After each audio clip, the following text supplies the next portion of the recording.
Les deux soutenances qui suivent aujourd'hui et demain s'inscrivent dans les manifestations du 5e anniversaire du laboratoire d'analyse et de recherche, religion, espace et développement.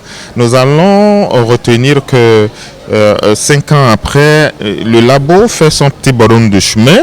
Nous sommes déjà à plus de 22 thèses rédigées, soutenues à l'intérieur du laboratoire, des thèses 100% LARED. Si nous devons ajouter les thèses auxquelles le LARED a été associé, nous avons déjà atteint le nombre record de 35 thèses directement et indirectement rédigées et soutenues avec le laboratoire, le LARED. Ça, c'est un premier résultat. Un deuxième résultat, nous pourrions retenir que le laboratoire d'analyse de recherche, religion, espace et développement abrite en son sein 2 masters, master culture et société, master management de l'action publique, abrite en son sein un certain nombre de programmes financés par des institutions internationales, financés par l'Union européenne, financés par un certain nombre de gens et d'institutions.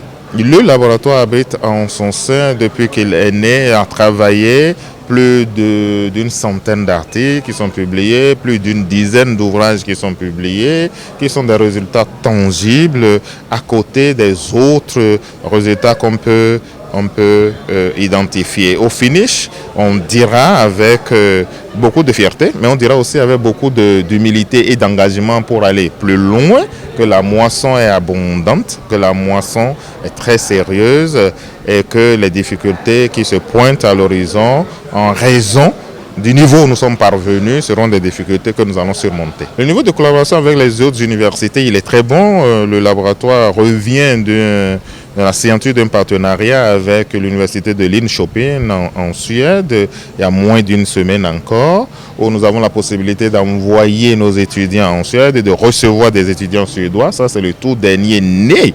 Le partenariat avec l'université de Bayreuth évolue avec le Kenya, avec la Mozambique, avec l'Éthiopie, avec le Maroc, a beaucoup d'engagement et beaucoup de dynamisme. Le partenariat même avec les institutions sur place, ici au Bénin, qu'elles soient universitaires ou non, aussi tourne à plein régime.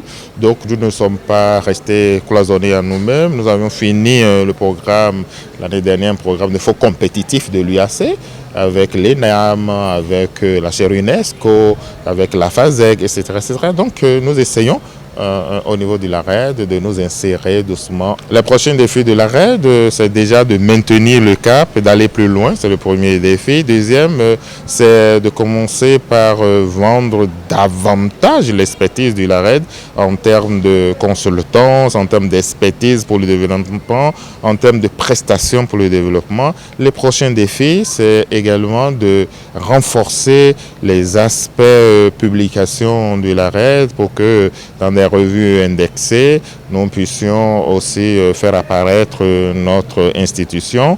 Et le tout prochain défi pour les 3 mois à venir, c'est déjà d'avoir notre propre revue à l'intérieur de laquelle nous allons publier les travaux, mais pas seulement à ce niveau-là. Donc voilà les défis qui sont les nôtres, diversifier les sources de financement, autonomiser la vie de l'ARED, internationaliser davantage le laboratoire d'analyse et de recherche religion, espace et développement.